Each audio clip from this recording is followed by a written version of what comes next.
আপনারা কেউ বাড়িতে ফিরে যাবেন না।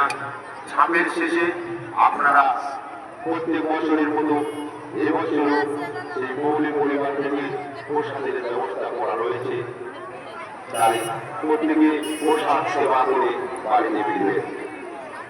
আমাদের পক্ষ থেকে আন্তরিকভাবে অভিনন্দন, সবাইকে ঝাঁপ দেখার নিমন্ত্রণ।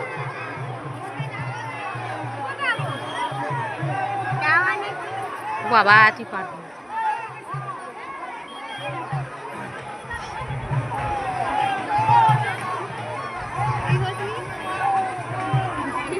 আমাদের মাঠের যে দুই প্রান্তে যে রাস্তা রয়েছে, এই রাস্তাগুলোর দিক থেকে মায়েরা এবং ছেলেরা এবং আমার বন্ধুদের যারা রয়েছে, আপনারা লক্ষ্য রাখবেন ঝাঁপের সামনে মেঘেরি অবস্থায় দাঁড়িয়ে থাকবেন না। ঝাঁপের সামনে মেঘেরি অবস্থায় দাঁড়িয়ে থাকবেন না। মন খারাপ হয়ে দাঁড়িয়ে তাপ বাহার হচ্ছে। আনন্দের সহিত আমরা ঝাঁপ দেখব এবং শেষ করব। তাই আমরা চাই সুস্থভাবে সুন্দরভাবে ঝাঁপ দেখে আমরা প্রসাদী গ্রহণ করার পরে বাড়িতে ফিরে চলে যাব।